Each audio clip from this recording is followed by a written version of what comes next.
Here we go. Chapter 2. We're right here on the 26th, is that correct? So we have Tuesday, maybe a teeny bit of chapter 2 to talk about. We'll start chapter 3, and then Thursday of next week, we'll finish chapter 3. Tuesday, the week after, we probably totally finish chapter 3. And then the very, did I get my dates right? So Monday or Tuesday, and then Wednesday the week after. So not next week, the week after is your quiz 2. And then you know what happens on the 12th? Is that right, 12? No, not 12. What is that, 15th? Your Monday after this quiz. Do you know what's going on the 15th, Monday after your quiz? Huh? No classes. And Tuesday, or wait, Monday the 5th, or Monday the 14th, Tuesday the 15th. So your Tuesday you'll have no classes, right? And Monday I think you have no classes. I may have that wrong. That's correct. Is it Monday and Tuesday? Okay. So you're taking this quiz and then you won't be back for a week. Over, I guess. Does that sound right? Yeah, the following Thursday. Does that work for online classes? Yeah, I think, well, I don't know. That's just, you won't have a meeting on campus for your online class, like if it's one that has both online and in class on those days. All right, here's all our subjects. We left off, I think, right here. We talked about extreme points. Does that sound familiar?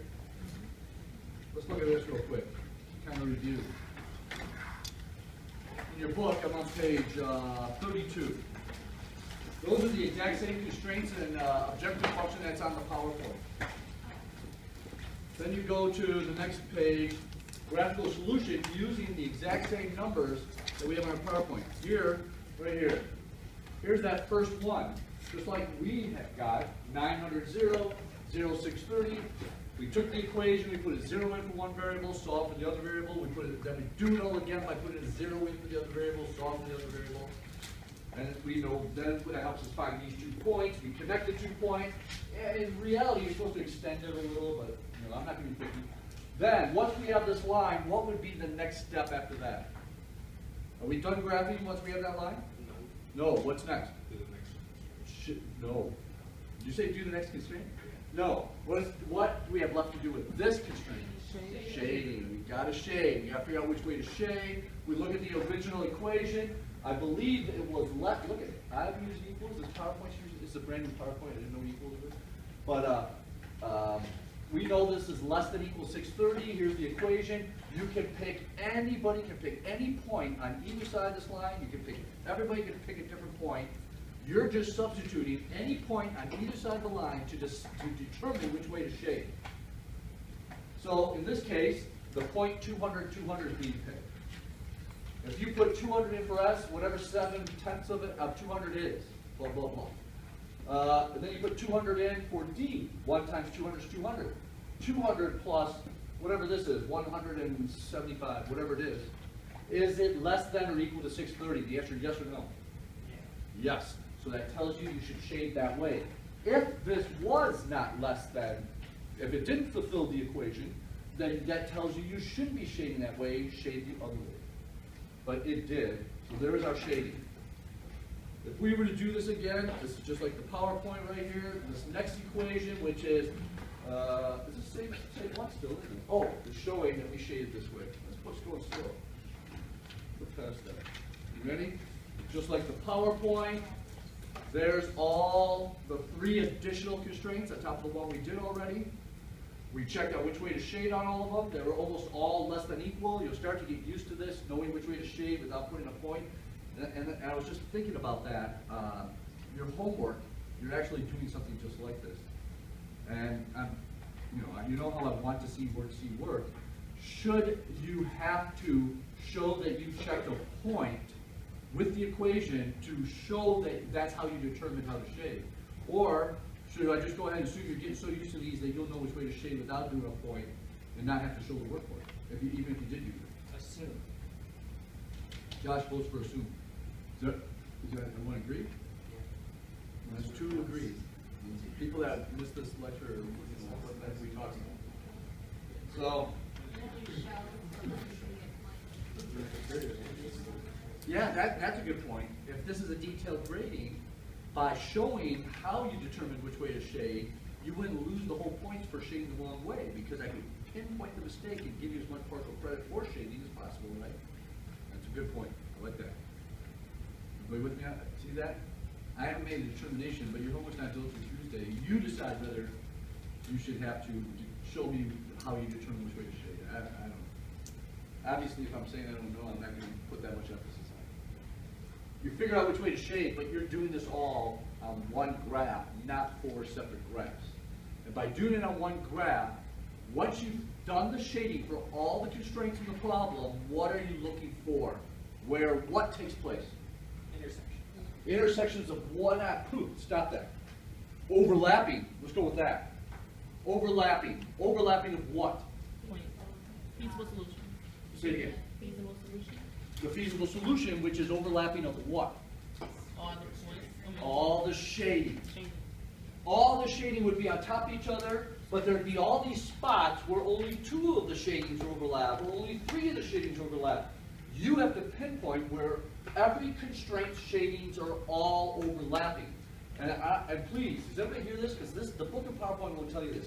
As part of showing work, you do need to take a darken up the border of the feasible region where all the shading overlaps. By darkening up the regions, I can pinpoint that you truly understanding where all the shading's overlapping, because sometimes there's spots where this little spot is kind of where 3 of them are overlapping, but not the 4th, and I want to make sure you're not including that as the feasible region, because all the shading has to overlap to be the feasible region.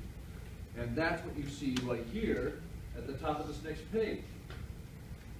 I need you to darken the line so I can see whether you're including that as part of the feasible region or not. In the old days, people would erase, oh, this is not all that shading that took place. I just want you to highlight the border of the feasible region. On the PowerPoint, I think the border is a different color. I'm colorblind. Is that a different color right here? It is, but it's not the same color as these other lines? Okay, so it is a different color. So on this picture, a different color is being used to show you the borders of the feasible region. In your case, make it really dark. And write the word feasible region or put FR with an arrow explaining why you made that border or whatever. So you're identifying the feasible region. Now, in that feasible region is the optimal solution. But the optimal solution is always on the edge of the feasible region. On the edge where 2 borders are connecting, touching the feasible region. They're called the extreme points. And you told me how many extreme points did you see in that picture? 5. We all learned there's 5 because any 2 lines, including the axis, cross. 0, 0 is touching that feasible region.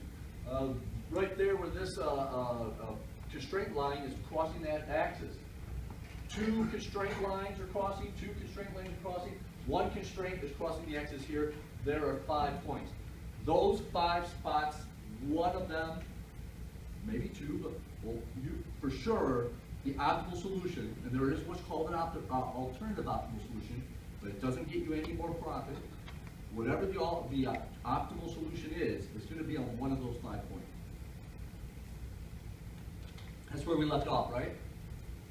Now, I said to you, the long way to figure out which one's the optimal solution is you could plug in every one of these points into the objective function. Let's look and see, was this a max or a min? Max or min? Max. Max.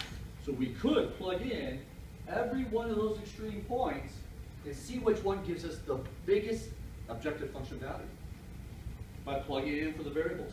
For example, that looks like that might be 700, 0, I think. Let's just hypothetically. Now, go back here. S was 700, D was 0. When you insert them into the objective function and you calculate it, that's called the objective function value. You have a question on your next quiz that says calculate the objective function value. It's asking you to plug in the optimal solution for these variables in the objective function and figure out what it comes out to. We just plugged in 700 for S and 0 for D, and our objective function value in that case comes out to how much? plugged in 700 for D and 0 for S. What do we get? 7,000. 10 times 700 plus 0 times 9 equals 7,000. Now, I'm going to plug in a different, where two lines are crossing, touching the feasible region. Another one would be this one up here. Let's call that, I don't know, what is it, 560, 550, 560. Let's call it 520, I don't care. Let's call it 520. If that's a point, it would be S is 0, D is 520. Now let's go back, plug it into the objective function. S is 0, D is 520. What's 9 times 520? I don't have a calculator, help me out. 4,500 something, I think. 4,680. What was the previous one when we plugged in 900 comma 0? Or 700, excuse me, 7,000. Which one's bigger? So we know now that there's no way, whoops, that point can be the optimal solution. We just eliminated that one, and I want to quickly eliminate another one. What if we plugged in 0, 0? Would that beat, what are we trying to beat, 7,000? Would that beat it if we put 0, 0 in? No, we can eliminate that one. This one's gone, that one's gone. We got it down to 3 points. But the amount of work involved in these 2 points, because you never, ever, ever rely on a graph to determine what that is.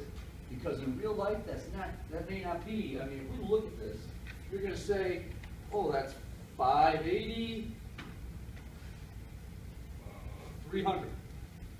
But in real life, that could be 580.2799259, 300.67255. You know, it's not just comes out that way. And these problems in mind, but what you need to do is say, if you're doing it this way, you got to find out what that point is by using those 2 equations that form it. You got to find out what that point is by using those 2 equations that form it. And you got to see if you can plug it, but then plug in those 2 points into the objective function and see if it beats the 7,000. Because the one that gives you the largest objective function is your optimal solution. But to save time, you graph the objective function and you keep the slope and you just move it parallel to each other. And you say, if this objective function was just touching the feasible region, not in it, not out of it, touching, just on the edge, it will end up touching at one of these points. It won't be touching there, it won't be touching there, it'll be one of these 3.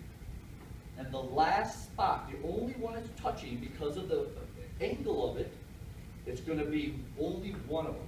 And that spot is your optimal solution. And then you say, well, what equations are forming that optimal solution? If you had to give me the name of the equations, which equations are forming that point and it ends up being the optimal solution, what equations would you look up? 1P, C, D. What is this? Inspection and packaging and C&D, I can't remember what that is. What's that department? C, cutting and dyeing. So you would look at the constraints for I and P and C and D, and then you would apply math to figure out that exact point. There's your optimal solution. What if that's the optimal solution? It would be C and D again, but now it's finishing. So we would take those 2 equations and figure out that exact point, if that's it. It saves you time only because you graph the objective function once, and then you take a straight edge and move it around at the exact angle as the objective function, and you can determine which one of these would be the very spot that would be touching the feasible region, but only touching it. Not in it or out of it, just touching it. The objective function. You ready? Now we're going back to the PowerPoint. Because we're right where we were here on the PowerPoint.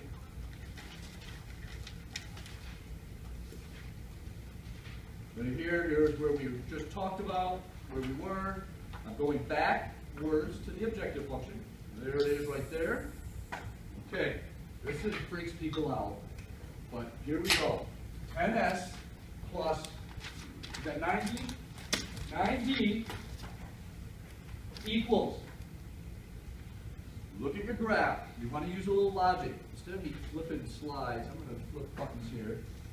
Look at the graph. Here it is. Use logic, because you'd like to have your line end up being in these numbers somewhere in here. you know, use a little logic, your objective function will be so far down here, your angle may not be just right, or it could be out here that you got to add numbers. So look at that. When you're graphing the objective function, you use any number you want, just apply a little logic. And it's so easy for everyone in this whole room to use a different number to put it equal to. But it's arbitrary.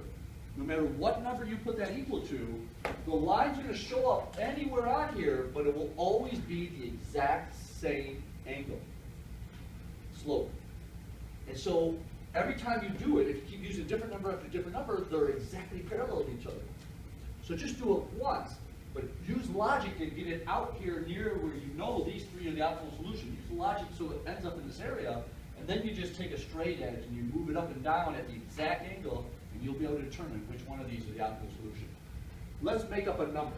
Now, I'm going to throw a number up there. Here's my hint, what I used to do. I always looked at these and I said, what do those both go into real easily? I multiply times each other. I go, oh, 90. If I make this into 90, that would go into 99 times. That would go into 90 10 times. But my objective function would be so far down here, I wouldn't be able to really get a good grasp on the angle. So we have to go with a much bigger number. Instead of 90, let's go with 900. What do we got there? 900 divided by 10 would be 90. That still gets me way down there. I'm going down 9,000. Let me get here. But did you see the logic I went through? If someone said, what stops you from doing 8,000? Nothing. Use 8,000. You're going to get point something something, and you have to work a little bit, but you'll get the same exact angle I'm going to get by using a little logical number. What you want to avoid though is being so far down here that you can't get exactly the right angle because there's not enough numbers there to make sure. So I'm going up here.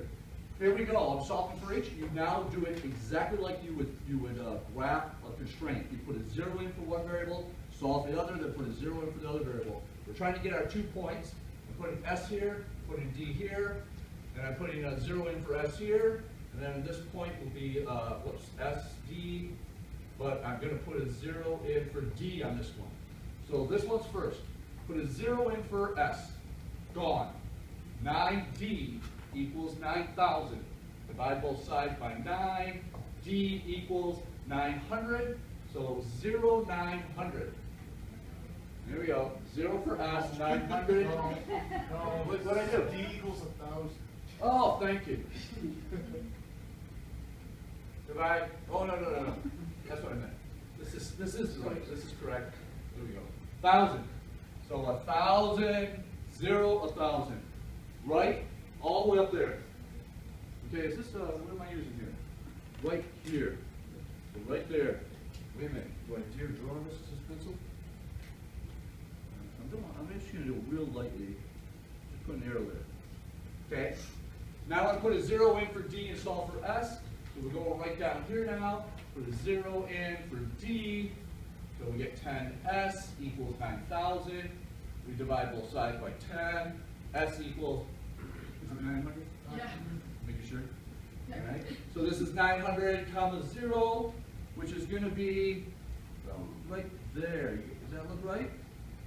Now I'm going to use a straight edge to lightly connect these. Is it 1,000? Right there? Am I at it? Well, I hope we got the right angle. Can you barely see that? Hang on, we need a big straight edge.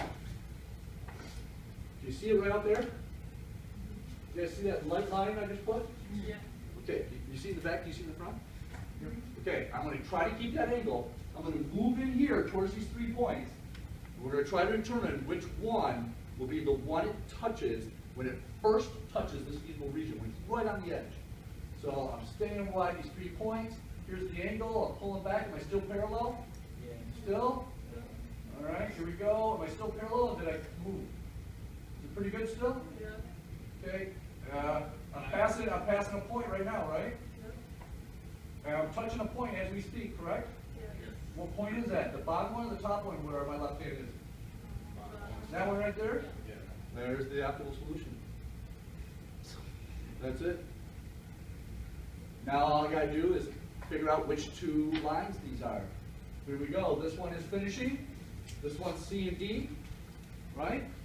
So we go here, finishing, and C and D. So that's, boy, I'm going off the video, I think, but 7/10 S plus, I'm not going to put 1D, I'm just putting D, less than or equal to 630. And then the other one was finishing, which is 1S plus, where is it? Is that 2/3? Okay, 2/3, D less than or equal to, what's the number on the end? 708. What do I do with these two equations so I can figure out that optimal solution exactly where those two lines are crossing? What do I have to do? Subtraction or addition method or substitution. Any one of those three methods you found that reached out and said, oh, I like this one the best, you can do, everybody can use any one of the three they want. I want somebody to go look at the notes when we first started this lecture yesterday. Wait, instead, let's go to this, because I posted what we first started yesterday, and look at the two constraints.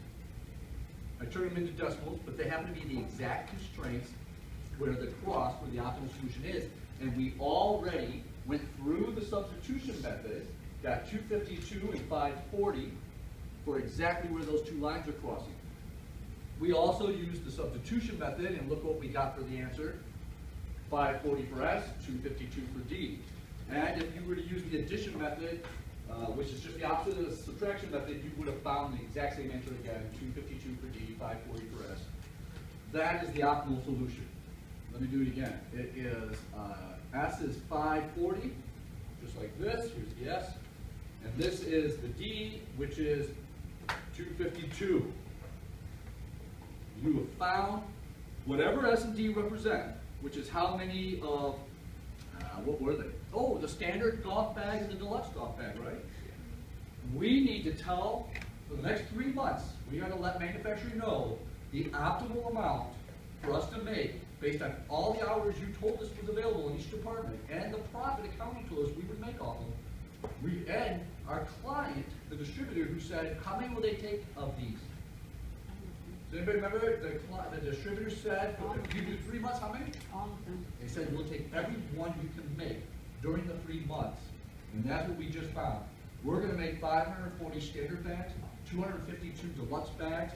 We've let the client, the distributor know this is our plan. They send us the PO based on our retail price for 540 standard bags and 252 deluxe bags. That's the optimal solution. All right, next step. Yes? So that point is the one that you reached when you moved your line? Yeah, this is the first one I touched as I started to go into the feasible region. For me to have gotten to those other 2 points, I would have gone all the way into the feasible region. Am I parallel right here? Is that close enough? Look at the dot it's touching, but it's still inside the feasible region. I'm going the opposite direction now. This one, I'm going to go down here. This one's still possible, and that one's still possible, because if you look, am I parallel? With that mark? I'm inside. I got to go, now I'm going the opposite direction, showing you how we'll still find. I'm moving down on purpose. I'm trying to stay parallel to the objective function line, because I want you to see how, I'm not parallel. That bottom one actually will escape past it before we get completely out of the feasible region, and that ends up being the very last one we touch. You know, my angle is probably off. There, now let me see. There it is. See how we're touching anything? The other one's still on the outside? There's how you find the optimal solution. Are we supposed to be? I want to say one more thing. Because this is on the axis, you could actually check it. You could just put a 0 in for D and put a, whatever this is for S, 700 away or whatever, and check it, because now you know what that point is by doing the math at that point. You know it's one of those two. Are we supposed to graph this on line paper? You can graph it on any paper you want. You got to make a graph. Yeah. And it doesn't. I know some of them are going to be sloppy, and I'm not looking for. It's based on the work you're showing me on how you decided to find those points on the axis. I'm looking at your work, how you determine the points on the axis. I'm looking to see that you put a 0 in for one variable and got the other, put a 0 in for the other variable, got it. I'm looking at these points, and then I'll look at your graph and I'll see, as long as you're near what you marked as a 900 on the axis, on one of the axes, and you're near 1,000, you know, that's all I'm asking for. I'm not asking for art. I'm not gonna hang this, but, you know, as long as I can at least see it. If this is a test question, you'll probably be given the graph and being asked something like, show the work, just tell me which constraint represents that line. You would plug in, what is it, 708, and you would plug in, follow it, well, 1100, and you would go, oh, that's, you know, you'd be able to look at the constraints and figure out which ones belong to those 2 points, and then you would put, it's the finishing, you would check finishing for that one. And the next one will say, okay, look at the graph above, the line 3, this would be number 3. Which constraint is that one? And you kind of show that you can figure it out. Okay? But for your homework, you are giving me the graph. You're doing this and showing this work. Okay, we've got to get some terms down that you've got to be familiar with.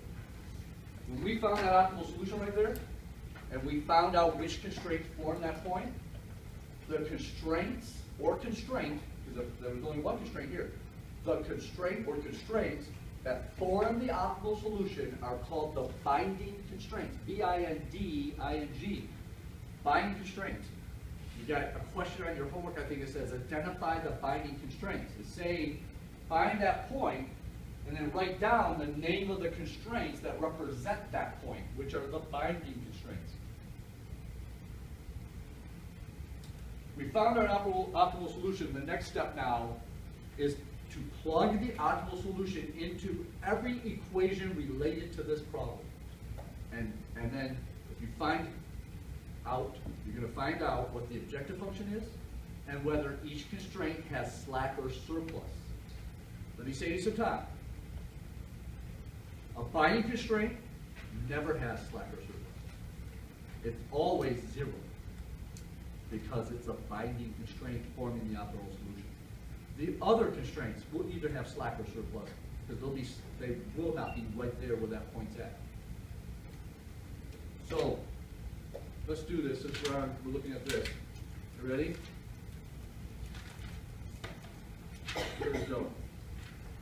Where the heck's the whole thing? Right here.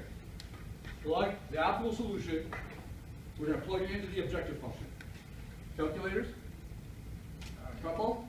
I got 10 times s, so that would be, I'm going to erase this, 10 times s.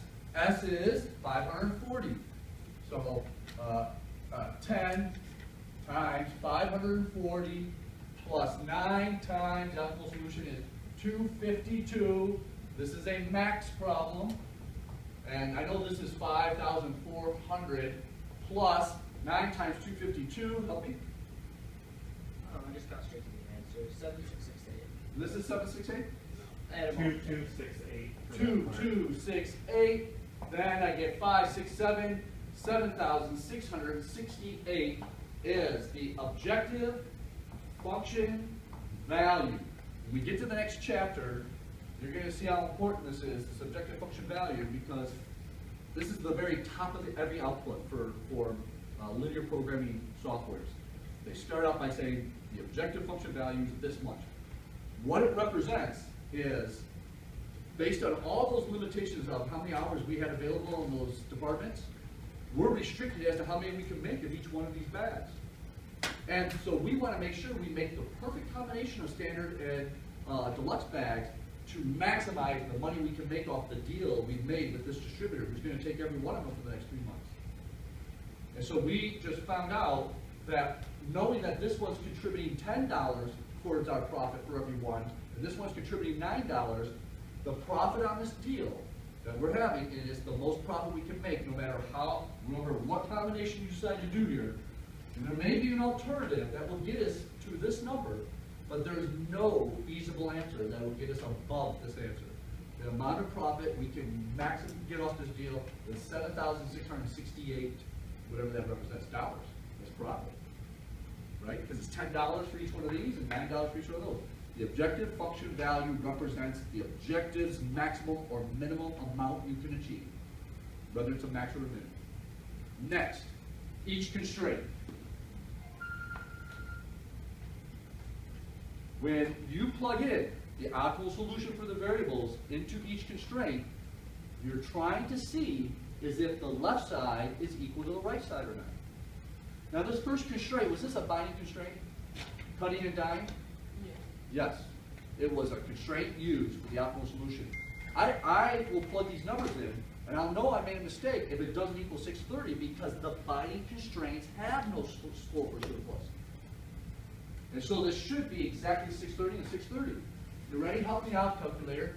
0.7, whoops, sorry, right there. 0.7 times 540. 0.7 times 540 is equal to 378. 378. And then I'm going plus, what is it, 1D plus 252 equals 300, 400, 500, 600, 28, 29, 30, 630, and 630. There is zero, now here we go. I want to make sure everybody's looking at me. Everybody? Zero slack. Why did I say slack on this equation? Slack. Anytime the original constraint, this is what I need you to hear. Anytime the original constraint is a less than equal, if there's a difference, it's called slack.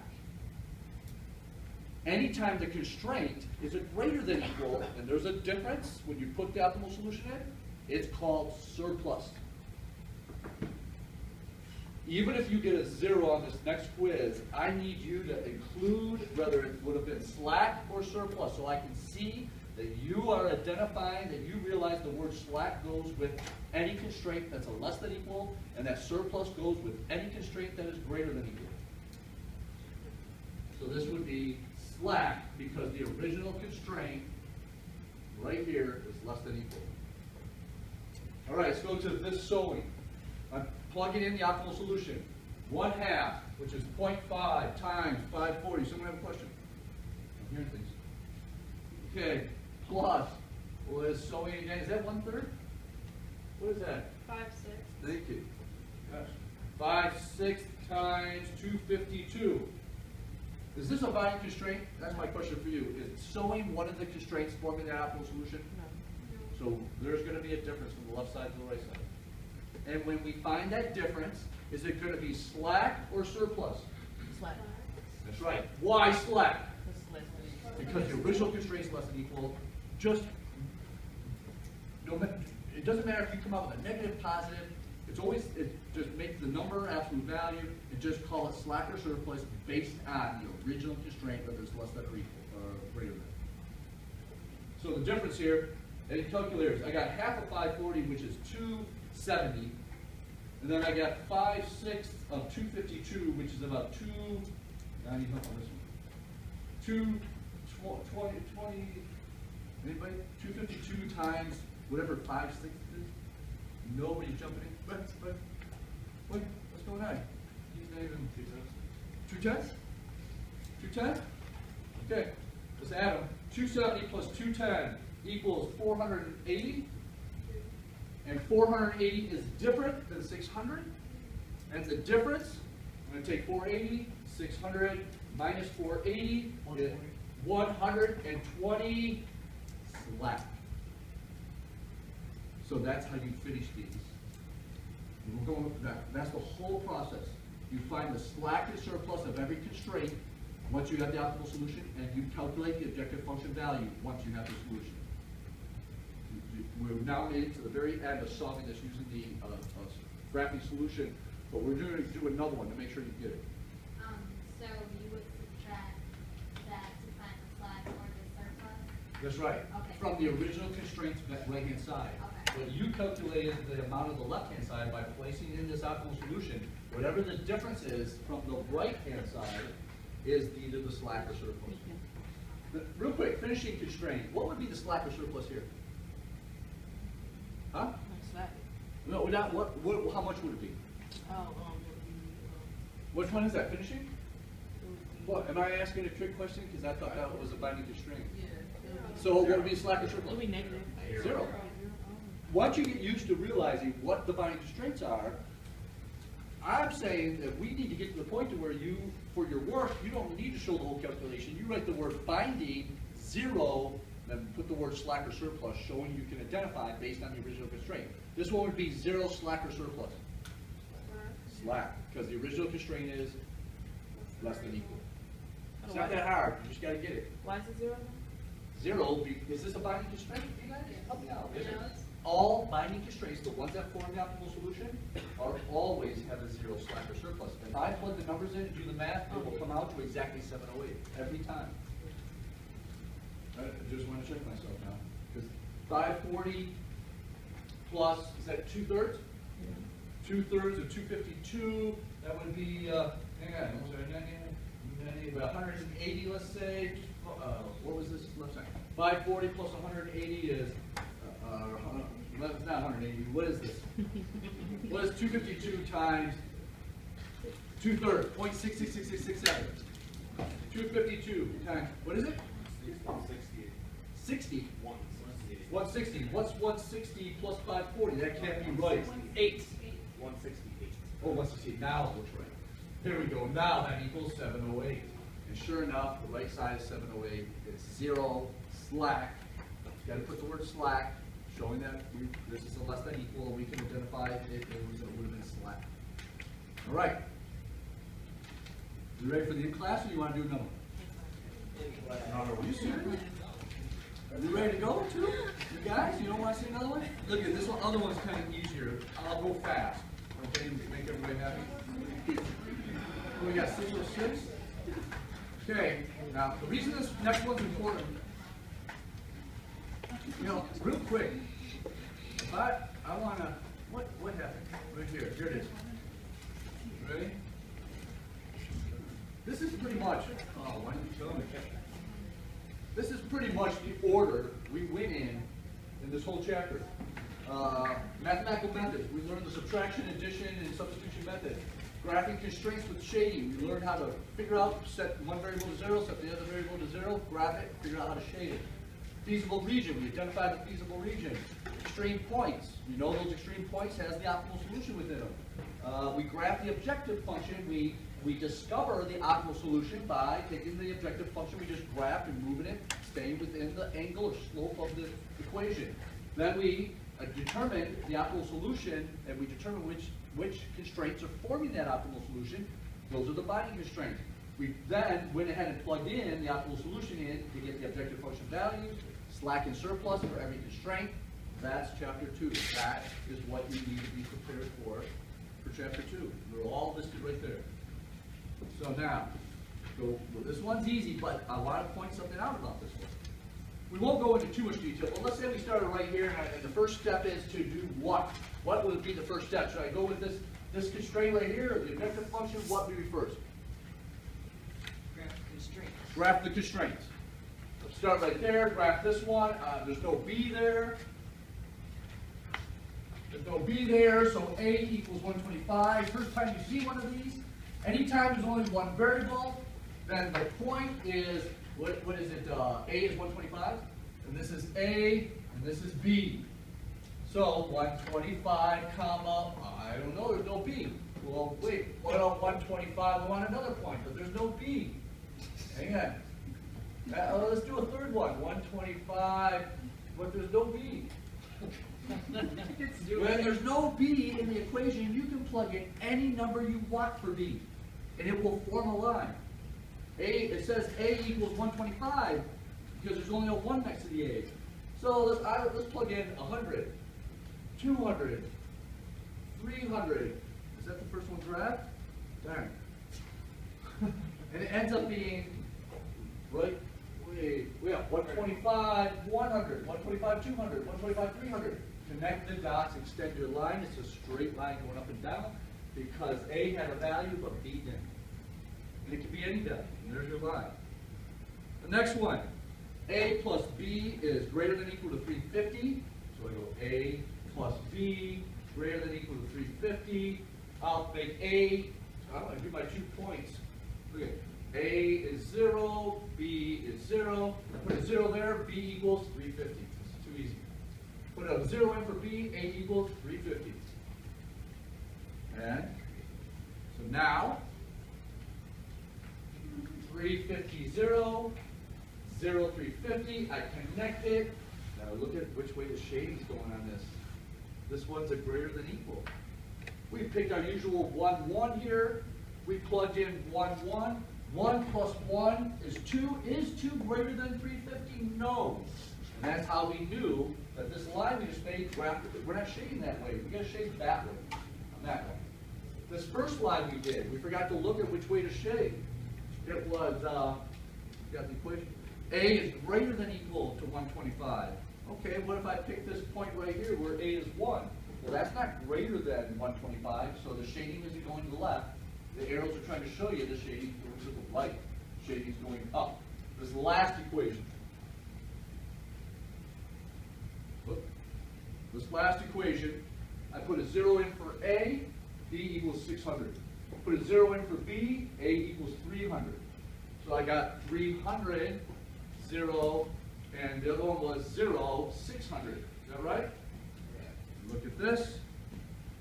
I got 300, 0 right there, 0, 600. I connect them, and now I look and see which way to shade. I put in the usual 1, 1. Where's the equation? I put a 1 in for here, and I get, I'm sorry, 1 times this is 2, 1 here is 1, 2 plus 1 is 3. That is less than 600, so I know I should be shading towards the 1, 1. So I'm going to be shading this way. And now those are all the constraints. I'm pinpointing where all 3 shades are overlapping. They're all overlapping in this little triangle right here in the middle. And so I highlight those lines that border feasible region. Put an arrow. How many extreme points do you see? 3. There's 3 extreme points. One of those extreme points is your optimal solution. I have to graph my objective function to make sure I find out quickly. 2a plus 3b equals what? 27. 27. 2 doesn't go into 27. He's making this hard. 400. I'll say it again. 400. 400. We're going to be so far off the graph. Oh. You got, I like what you're saying. She picks up at least both go in. Okay. But, you know, is this ours right here? 2 and 3? Yeah. You said 27? Yeah. 2 doesn't go into 2. Yeah, okay, I'm sure. I'll think for a minute. Okay. Give me a number you think might fit on the graph somewhere. 150. Because we wanted to, 36. yeah, somewhere in here. 36. What was yours? 400. 400, would that fit? Yeah. 400 divided by 3. 400 divided by, 400 doesn't go evenly with, 3 doesn't go in? Yeah, 3 doesn't go into 400. It's just easier. 30. Give me a number. What was yours? Say it again. 150. 150 will get us at 75. Is that on the graph? Well, we're going to tell? I want to get closer. Give me something bigger than 150. 600. Let's go 300. 300. Because that'd be double then. Get more into it. All right, so I put a 0 in for B. A equals 150. So I got 150 comma 0. There's 1 point. I put a 0 in for A to get 0 comma 100. So 150, 0. Here we go. Where's my folder? You ready? You ready? Here we go. 150, 0, which is right here, and 0, 100, which is right there. So there's my angle. I'm going to get closer. I got to try to keep this angle. This is what's going to be really hard. There's nothing to even. Did I move? Darn it. I'm passing that one though. You see that? Oh no, that's the first one I'm touching, isn't it? Let me do that again. Let's see fast. Yeah, there's possibly that one. What if I were leaving? What was the last one I'm touching? That one. It's either there or there. This one or this one. Is this a max or a min? Min. One of these two would give us a lower objective function value, and that's the optimal solution. This one's a little tricky because you guys kind of stare at it a little bit and go, well, which one would be a lower value? Where is it? Oh, they don't even tell you the answer. I mean, they don't show you how to get the answer. Darn. This one's tough. I'm just going to go, ready? 250, 150 approximately. Where's the objective function? 250, 150, let's plug that in. Oh, right here. Is this it? 250 would make that 500. And 150 would make that 450. And you add those together, you get 950. Let's look at the other one. Just so we know we're doing the right one, because this looks like this is going to be much lower, but let's make sure. This is approximately 125 and 350 maybe? You think, you guys? 2 times 125 is 250. And 3 times, what did I say, 150? 3 times what? 350. 3 times 350. Wow, that's it, we're done. We know it's the bottom. Right, it's a minimization. Whichever one would equal smaller, there's your optimal solution, right there. What's the, this constraint right here that's forming the optimal solution, right there? What would it, first of all, if it has slack or surplus, which one is that? 2A plus 1B equals 600, right here.